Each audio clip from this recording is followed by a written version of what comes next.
Hello everybody. As we have discussed in previous two lectures for class 6 topic of history, Jainism and Buddhism, we have discussed about Jainism, and after that we have discussed with the Buddhism. In Buddhism we have talked about Gautam Buddha, what he has given us, and especially we have talked about the four noble truths. In the previous lecture we have talked about the four noble truths that Buddha has given us about our desires, that our desires are the main cause of our sufferings, of our sorrows. In that regard, we have discussed that in the last point of four noble truths, Buddha has given us eightfold path. This is called Ashtanga Marg, that is eightfold path.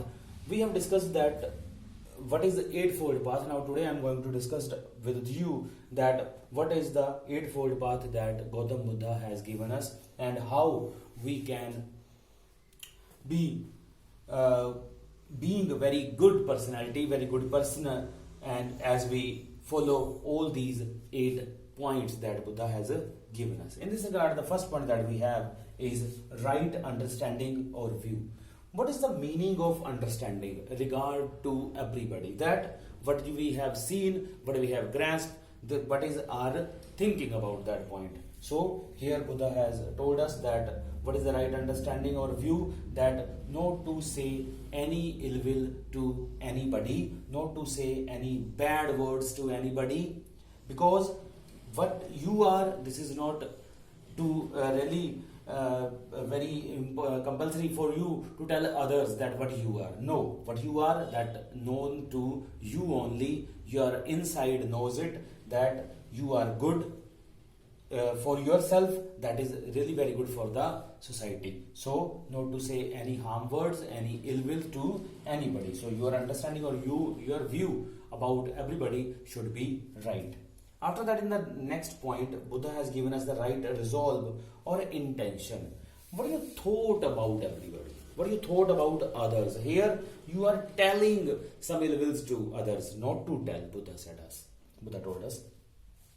Right resolve or intention, what you thought about others. If you have bad intention about others, you thought about ill about others, this is also not good to become a very good personality. Buddha told us that your thinking should be true, your thinking should be right for everybody who is present with you or who is attached with you.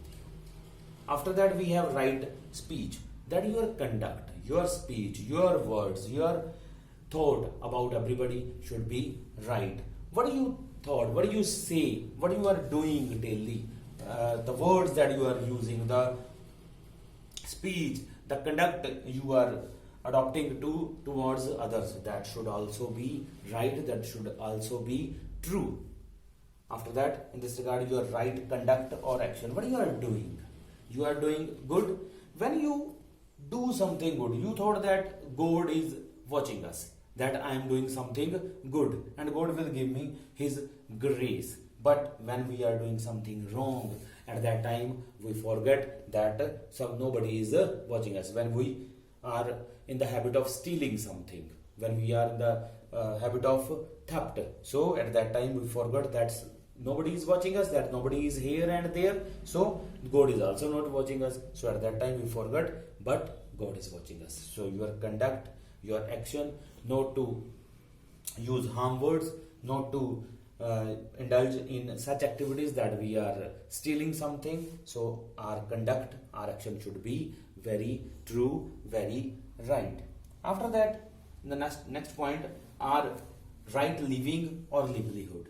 Where we are living, why Buddha has given us the four noble truths, and he told us about that the reason of our sorrows are our desires. Here, right living or livelihood is what we have is our house is small and others are big.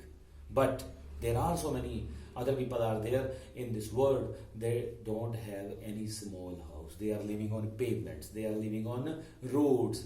But what you have is what you have get, so you have to be thankful to God that I have something, I have better living standard. But when we saw those people those who are down from our sides. But when we are watching those people, those who are above from us, then this will give us sorrows, because here our desires again going to be compel us that why don't we have scooter, why don't we have car, because others have cars, but we have to watch those people, those who have bicycles.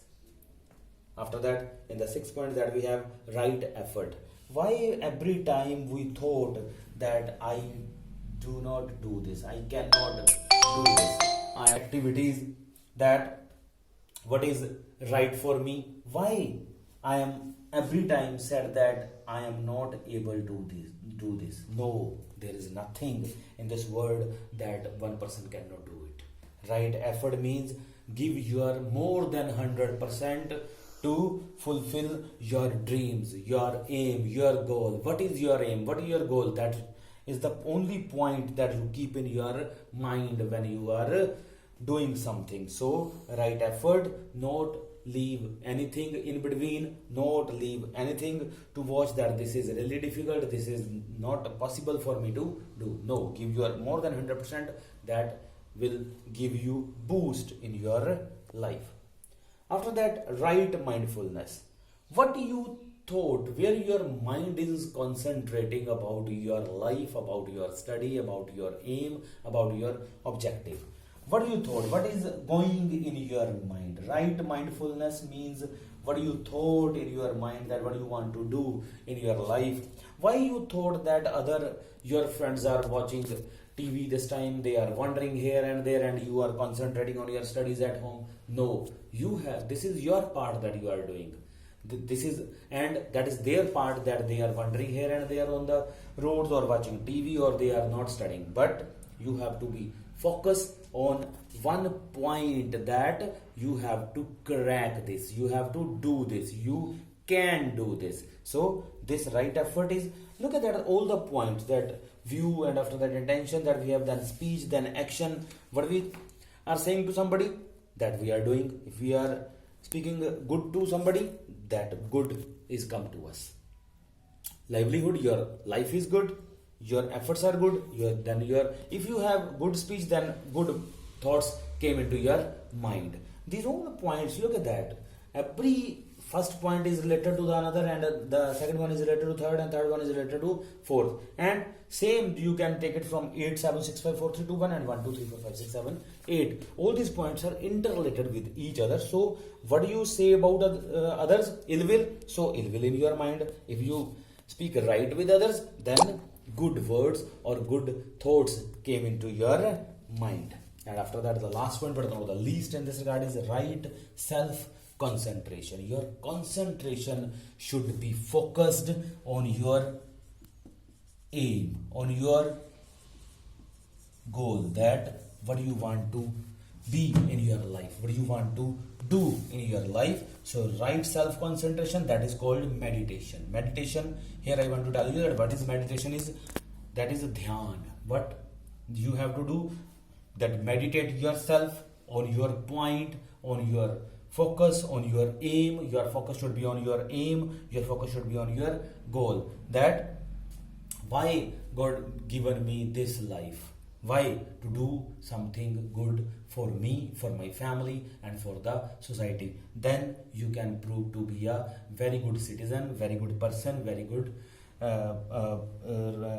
that we can say that is asset for the society, for the family, and for the country. So these are the 8 points that Buddha has given us. By this we are going to end this topic, that is Jainism and Buddhism. Thank you, class.